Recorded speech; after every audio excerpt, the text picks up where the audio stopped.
Hello again, everyone, and welcome to the Vintage Sewing Machine Garage. You are watching a video of a machine I have never been able to acquire until today.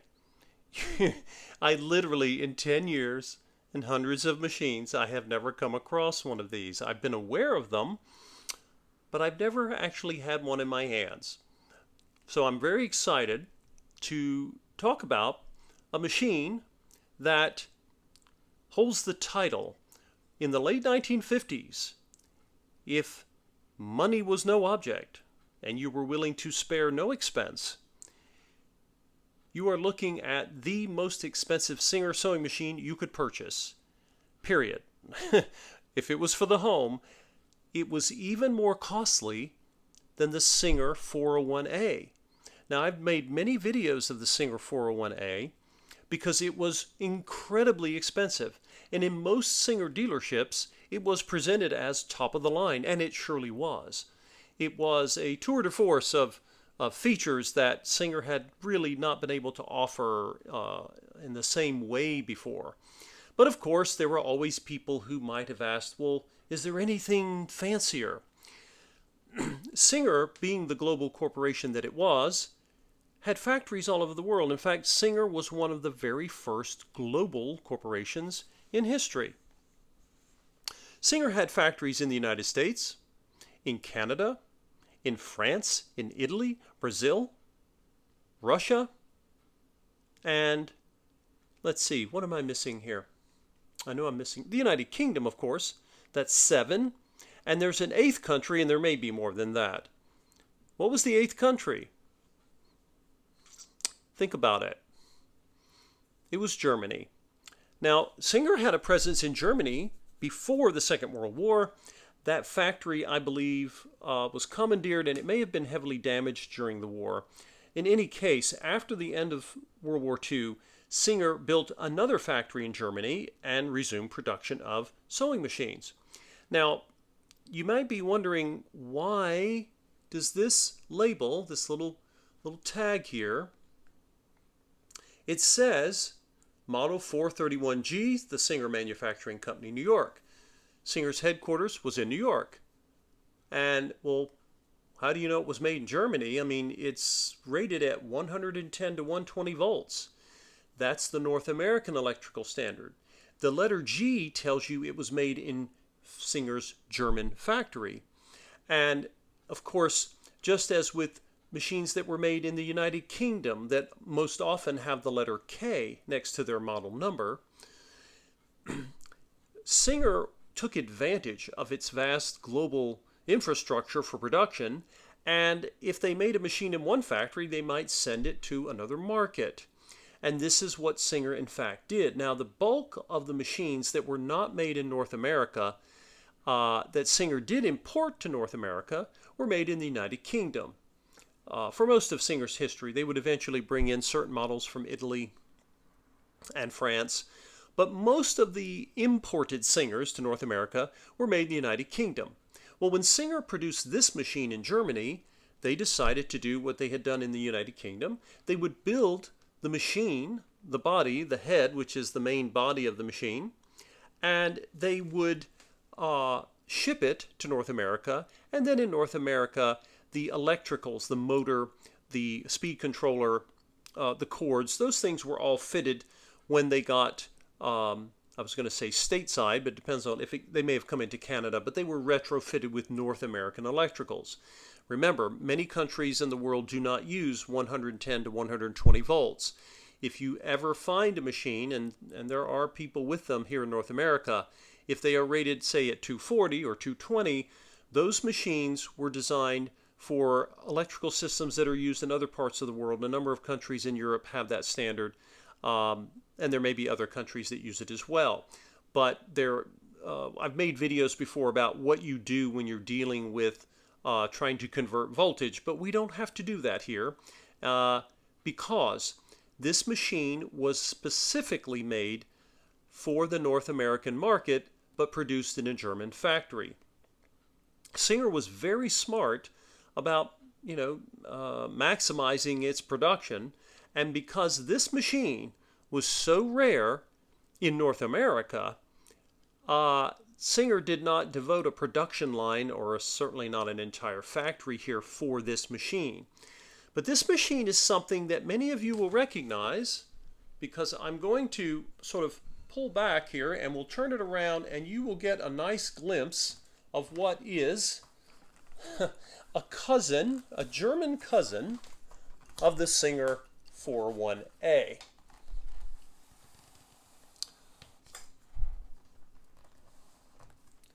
Now let's change our perspective here a little bit. And let's take a look at this exotic, to me it is, I've never been able to let's raise our camera perspective here so we can get a little bit better look, a little better angle. So let's take a look. For some of you, you may be new to this. Some of you may have seen this machine. You may have coveted this machine. I have noticed that over the years, people often covet what they don't have easy access to, whether they need it or not. You know, it's maybe we're all guilty of that sometimes when we want to buy something. Maybe it's rare, maybe it's a limited edition. But of course, when you see this machine, you'll notice certain things you might recognize. Look at the shape. Notice that it has a button on the front. You push in and you can turn for a stitch setting. There's a button behind it, right? And you pull it and you can change the stitch setting. Now, these two buttons are I think they're the same color. The Singer 401A, of course, the front button is darker. It's a little easier to see. You have needle position adjustment, or I'm sorry, this is your zigzag width adjustment here. And what else do we have? Well, of course, we have stitch length. This looks normal to us.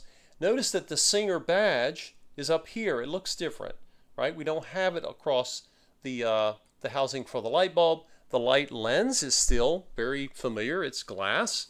We have a different color to the tension assembly, but otherwise it looks quite normal. You see all of this business over here with all of the Singer thread guide system that gets really convoluted when you start working with these slantomatics. What else do we have? We have something different. Do any of you notice something else that's not the same? Well, first of all, I do see that these are plastic spool pins, just like the 401 has, but they're shaped differently. We'll take a look at the top in a minute, and I'll show that to you. But what happened to our bobbin winder? Notice the bobbin winder on the front of the 401A has now been moved up top, which eventually, that was a trend that all sewing machines would take. And of course, we have over here, when you look at the needle, it threads front to back. Remember, that was a change from traditional sewing machines. Now, the most important difference, of course, with this machine and why it was so crazy expensive was the fact that this was the first, if not one of the first, free arm sewing machines that the Singer company ever made. Now, I've heard people talk about Singer, and they often will describe Singer as a company that was sometimes stodgy and not particularly innovative. I suspect that that's not totally fair. Singer was a very innovative company in many ways, although in some areas, such as free arm or convertible sewing machines, as they are also called, Singer was slow not really to introduce them in Europe. I don't know if they had a free arm in Europe beforehand. If any of you know of one or a model, please let me know. But in North America, Singer was fairly slow to push or market free arm sewing machines. It's my understanding that they were not convinced people would pay for them. I've mentioned before that when you build a sewing machine, of course you have the bed, you have the flat piece, and you have all the mechanicals underneath. That's, these machines, the 401A was a very expensive machine to build. The most expensive generally that most Singer consumers were offered. But of course, there was always the customer who said, yeah, but can we have something extra? That person was either really dedicated, very generous, or very wealthy. Because when you build a sewing machine with a free arm, it adds to the cost. You have to put the mechanicals in a more narrow space, and then of course you have to build the add-on section here, which provides the deck that is also removable. So it did add cost, of course. And again, it's adding cost to a machine that was already crazy expensive. Now, to the left, if you look over here, you will see it also, not only wasn't it a convertible, but it also has an extension, a little bed extension. That's nice to have. This machine, I am not aware that it was ever sold to be used in a table. It came in a case, the one I have, and I've only ever seen them in cases, and I suspect it may have had something to do with this extension. These extensions, not the short ones like on the Singer 301A, but the extensions on that are long like this, like on the 301 long, I call it the long bed extension models, they were not designed for tables that I'm aware of. Please tell me if I've got that wrong. If you know that, I'm sure my best viewers always are helpful in helping me clarify things, and I thank you for that. So, of course, the 401A didn't have any extensions at all. All right, it just came with its flat bed, and that was fine. So let's see, how might we take, if we want to remove the bed. You know, the word convertible, it converts to a free arm, but of course it can be used as a flatbed. And there are times when you want that. You want the flatbed feature, right? So what did I do? I had my arms in the way there. There's a button here, like a metal button. It's metal too, not plastic. You push down and it releases this entire piece. Now, look at this thing. This is essentially why this machine was so much more expensive. This is heavy, and this is aluminum, by the way. It should all be aluminum here. You see this, except for this, there's the steel piece, and it's got a spring on it, so it pushes in and then it locks into place. And then, of course, I just released it, and then you see the other pin, right, where are we here, the camera, and you see the other pin, if I can get out of my own way, right there, right? So there are two pins that connect this machine, and one of them goes in here on the end of the free arm, and the other one on the back side. So, what in the world is this? This is, if you look, right? This begs to be lifted, I believe, and sure enough, like many of the decks that you attach to a free arm when you're converting back to a flatbed, it has storage, right? So we have a disc. There's a disc I've noticed that is sitting in the top of this machine, and there's three others here. And of course you have a place for, there's different feet. These are all slant shank, of course. This machine shares its shank system with all of the Slant-O-Matic machines, because it is a Slant-O-Matic, only extra fancy. One thing is also noteworthy here. Notice that it comes with this odd plate. Now this looks like a needle plate, but it's not really. Take a look over here. The shape of the needle plate on this machine is not the same as it is on the 401A. And there's no lever here. You don't raise the plate, and you don't lower the feed dogs. It's kind of curious. Early sewing machines, some of the earlier ones, including Singer's, they did not have a way to alter the feed dogs. You had to cover them if you were going to do darning or free motion work to keep the feed dogs from moving your fabric, right? You couldn't stop the feed dogs on some of those early machines, and that's why you had to cover them. So, I'm looking at this and I'm going to take a guess. You folks who may have this machine or know, please tell me if I'm guessing wrong. But this, of course, let's get a little closer here. This, where are you there? Looking for my needle plate. This needle plate is different, right? It's a different shape. It's a different type from the 401A. And not unexpected when you consider the fact that this is a free arm, right? We don't have the same depth as we would with the flatbed. But then look at this. Now I've seen on really old Singer 99s and 66s, some of the old red eyes, they would have a plate that you would put over the feed dogs, right? And I believe, I'll have to double check the manual to see if this goes on top. I suspect you remove the original plate and then this sits here, and of course the feed dogs can move all day long and they won't touch the fabric because this basically elevates the needle plate above where the feed dogs are, right? And I find that kind of curious that, you know, you went into the store and you paid all this money, and of course you got the wonderful advantages of a free arm, but you still had to cover the feed dogs. They didn't put that feature of lowering the feed dogs in there. Just kind of curious. If you ever see something like this, and maybe it's a different shape, and maybe you've gotten sewing machines before. I'll have to go back. I've got a couple of these for the some of the old straight stitch Singers. Do not throw these away, because if you don't know what it's for, I'm pretty sure I'm right about this, but I could be wrong. Don't throw it away if you don't know what it is, because you may go looking for it later. And it's like, oh no, what happened?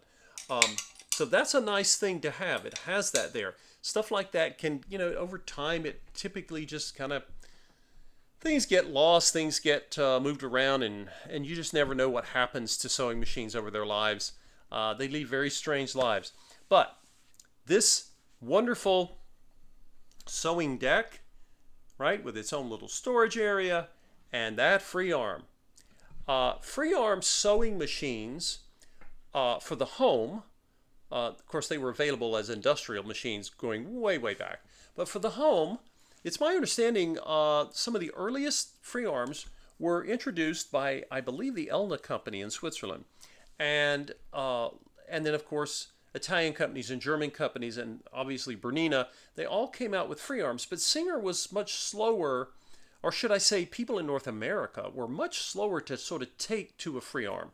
And I have a feeling it may have had something to do with the fact that people, if you've ever had a car or something that you just loved using and that's your tool, maybe it's a kitchen tool or something, and you don't want to change it, you like it, you're good with it, getting people to change something, even if it was advantageous, and any of you who sew today, most sewing machines come as free arms today because it can make certain sewing functions so much simpler, hemming, cuffs, working on sleeves, or even children's clothes. It can be a lot, make things a lot more pleasant when you have a free arm. You don't have to have one. Our ancestors sewed all kinds of stuff with no free arm, but this was an advantage. But I suspect that people in North America had sewing machines. They were very expensive, and they had learned to use them. And someone says, "Hey, what about this new free arm? Singer has it from Germany." Well, really? Oh, and they probably were kind of looked at it with, maybe they were kind of curious. Oh, that could be useful. And how much is that? And when they picked themselves up off the floor and realized that this was probably a special order. I have a hard time imagining every Singer dealer having one of these in their store.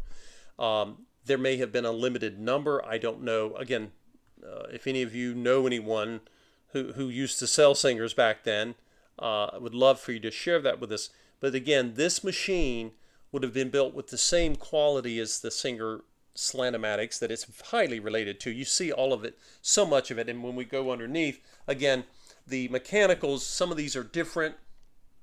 Some of these changes are different.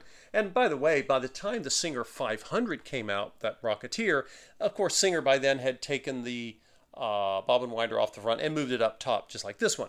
So, what else can we look at here? Let's see. We're going to come up and get a different angle. And let's see what we've got. I'm going to tilt this back. This has a very, it has that brown layout of all the stitches that Singer would have on the 401A. I can't swear to it. I think the angle is different. I don't believe this top would fit the 401A. The cutout is a little different. And keep in mind, another reason that this machine would have been so expensive. You know, in the 1950s, a lot of items that were imported into the U.S., you had, at the time, labor costs were lower for a number of places like Germany or Japan. And yet, this machine was, I know that the production costs were higher, but my gosh, I don't know if Singer just didn't think they would want to sell many. I really don't know. But, you know, it's like going into a car dealership. Let's say you went in to buy a new Mercedes and they showed you the S-Class Mercedes, which is I'm talking sedans here, not SUVs, is one of the most expensive Mercedes you can buy. It's the giant one, right? And then someone said, "Is that the most expensive vehicle you have?" And they said, "Yes." Well, there is the Maybach series, you know, this like semi-couture thing. It just blows my mind to think that you know, there were people who said, "You know what? I want it all. I want the whole enchilada." And they actually went for the free arm. Very few people in North America did. Now later, obviously, the Japanese companies started introducing free arms, and free arms are not rare at all today. But in the late 1950s, if you had a free arm, anybody's free arm machine, you were probably more likely to have one of the German Pfaffs, one of the Swiss Berninas, and even Necki had a limited number of free arms it sold. I believe the Supernova series brought Necki had them. But again, just the cost was just, it's just hard to conceive of someone saying, "Yeah, I'll do that. Why not?" I don't know what the price was in North America. I'd love to find out. I'll start searching, and if any of you know, please let me know. But my goodness gracious. Anyway, I'll be interested to try this out, see how it sews, and then, like I said, once it's all you know, tuned and in condition, we'll take a look. But I have to tell you, I really am I am just amazed at just the sheer the sheer cost that people were willing to pay. Some people were willing to pay 1956, 1957. If you had more money to spend, too bad, because there wasn't anything more expensive in a Singer dealer than this machine. The 431G, there was a flatbed version of this machine. I'm not really sure why it would have been marketed in North America, because it basically was the German version of the 401A, and the 401A was an incredible machine. I believe it's called the 411G. But again, if you see a machine that was made in any factory other than North America, and you are in North America, always double check. Make sure the voltage, most of the time, the voltage is 110, 120. But there are people who immigrate, they come over, they bring their machines. You want to make sure, because you will have to use a transformer, and there can be issues with transformers. So some people use them successfully. I'm not knocking them. I'm just saying, ideally, you want something that is designed for your country's voltage system. If you're in the UK, you know, I wouldn't want to take a 110, 120 over there and try to convert it. You can, but just get, you know, Singers are, you know, they were all over the world. You're best off getting a machine that was designed for the voltage system of your country, even if it was imported and the main body of the machine, of course, was constructed somewhere else. But anyway, I appreciate all of you watching.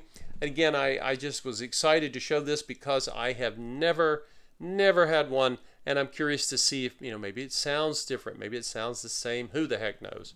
Anyway, thank you all for watching, and we will see you in the next video.